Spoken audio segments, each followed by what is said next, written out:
பல நாள் திருடன் ஒரு நாள் அகப்படுவான் என்பதற்கேற்ப கூண்டோடு சிறைக்கு செல்லும் தமிழக காவல்துறையினர்கள் உட்பட திமுகவின் ஆட்சிக்கு பின்னால் கைகட்டி கைக்கூலியாக நின்ற அனைவரும் நீதிமன்றத்தின் ஒற்றை வார்த்தையால் சிறைக்கு செல்ல உள்ளார்கள். வேறொன்றும் அல்ல, கள்ளக்குறிச்சியில் கள்ளச்சாராயம் குடித்து 69 நபர்கள் உயிரிழப்பிற்கு திமுகவின் அரசின்தான் காரணம்.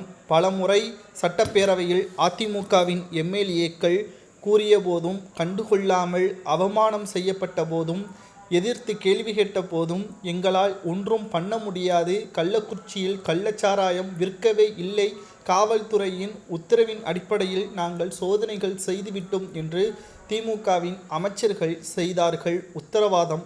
ஆனால் கள்ளக்குறிச்சி மரணங்கள் அதிகரித்து கொண்ட பொழுது திடீரென்றுதான் கள்ளச்சாராயம் விற்பதாக அறிக்கையும் ஏற்பாடு செய்தார்கள். ஆனால் கடந்த 3 ஆண்டுகளாக திமுக ஆட்சி அமைந்ததில் இருந்துதான் இந்த கள்ளச்சாராயம் விற்கப்படுவதாக அப்பகுதி மக்களே கொடுத்த வாக்குமூலத்தின் அடிப்படையில் வசமாக மாவட்ட கலெக்டர், மாவட்ட எஸ்பி மற்றும் உள்துறை செயல அதிகாரி அனைவரும் கூண்டோடு தற்பொழுது நீதிமன்றத்தின் கூண்டில் நிற்கிறார்கள்.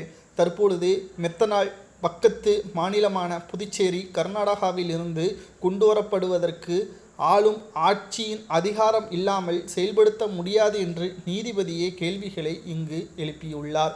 ஒட்டுமொத்தமாக திராவிட முன்னேற்ற கழகத்தின் தலைவரும் தமிழக முதல்வருமாக இருக்கக்கூடிய ஸ்டாலின் அவர்கள் முதல்வர் பதவிற்கு தகுதி அற்றவர் என்று நீதிபதியே அவமானப்படுத்தும் விதமாகத்தான் தற்பொழுது திமுகவின் அரசு செயல்பட்டு கொண்டிருக்கிறது. போதைக்கு அடிமையாகி மக்கள் சீரழிந்து கொண்டிருக்கக்கூடிய நிலையில் மொழியை வைத்து அரசியல் செய்யக்கூடிய அரசாங்கத்தை என்ன சொல்வது என்ற கேள்வியையும் எழுப்பியுள்ளார். மொழிக்கு கொடுக்கின்ற மரியாதையை தமிழக மக்களுக்கு ஏன் கொடுக்கவில்லை? கள்ளச்சாராயம் குடித்து உயிரிழந்தவர்களது எண்ணிக்கை அதிகமான பொழுது எங்களது கண்காணிப்பில் தான் இருந்தது என்று திமுக எப்படி உறுதியளித்துள்ளது? கள்ளச்சாராயம் காய்ச்சுகின்ற இடத்திற்கும் காவல்துறை அலுவலகத்திற்கும் சுமார் 3.5 கிலோமீட்டர் தான் இடைவெளி. இது கூட கண்டுபிடிக்காமல் காவல்துறையினர் பணத்தை வாங்கி அவர்களுக்கு சப்போர்ட் செய்தார்களா என்பதையும் நீதிபதியே கேள்விகளாக இங்கு முன்வைத்திருக்கிறார்.